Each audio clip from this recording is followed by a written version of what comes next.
नमस्कार दोस्तों। हमारे जीवन में अक्सर ऐसा होता है जब चीज़ें हमारी इच्छा के विरुद्ध हो जाती हैं।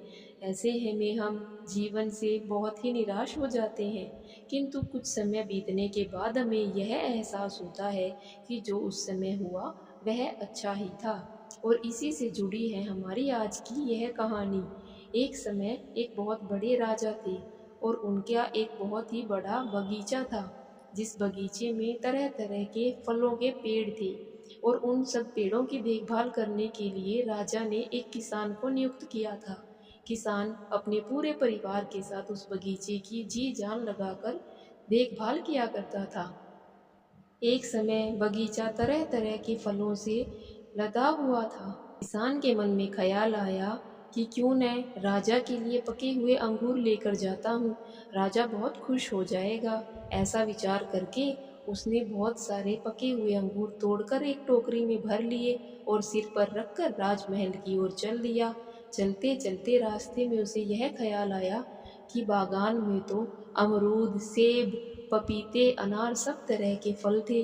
मुझे सब कुछ थोड़ा थोड़ा राजा के लिए लेकर आना चाहिए था, राजा बहुत खुश हो जाते। इसी प्रकार विचार करते करते वह राजमहल में जा पहुंचा।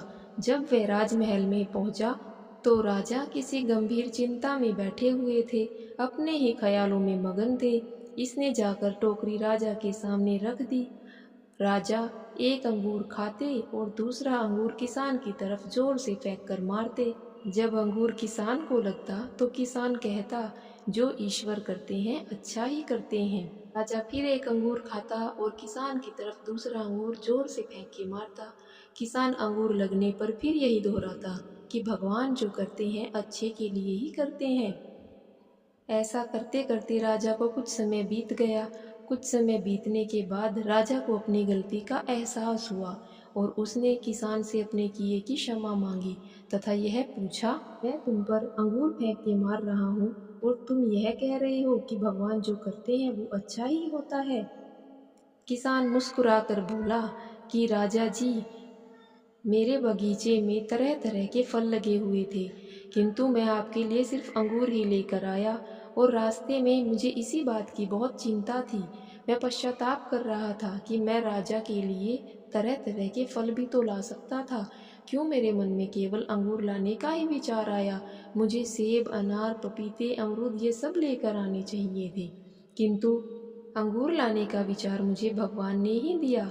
क्योंकि जब अंगूर आप मुझ पर फेंक के मार रहे हैं तो मुझे यह एहसास हो रहा है कि यदि मैं आपके लिए सेब, पपीते और अनार या कोई और फल लेकर आता और आप मुझ पर फेंक कर मारते तो मेरा क्या हाल होता।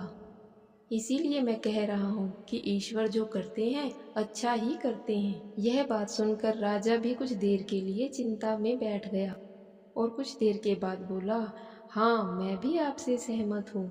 हम व्यर्थ ही चिंता करते हैं और अंत में कुछ समय के पश्चात हम सबको यह महसूस होता है कि ईश्वर जो करते हैं उसी में हमारी भलाई होती है। तो दोस्तों, व्यर्थ की चिंताएं छोड़कर भगवान के फैसले में खुश रहना सीखिए। आज जो हमें बुरा लग रहा है, कुछ समय बीतने के बाद हमें यह स्थिति ठीक लगेगी। अगर आज बुरे दिन चल रहे हैं तो कुछ समय बीतने के बाद अच्छे दिन भी अवश्य ही आएंगे। यदि आपको हमारी कहानी अच्छी लगी है तो हमारे चैनल को सब्सक्राइब ज़रूर करें और वीडियो में अंत तक बने रहने के लिए आपका धन्यवाद।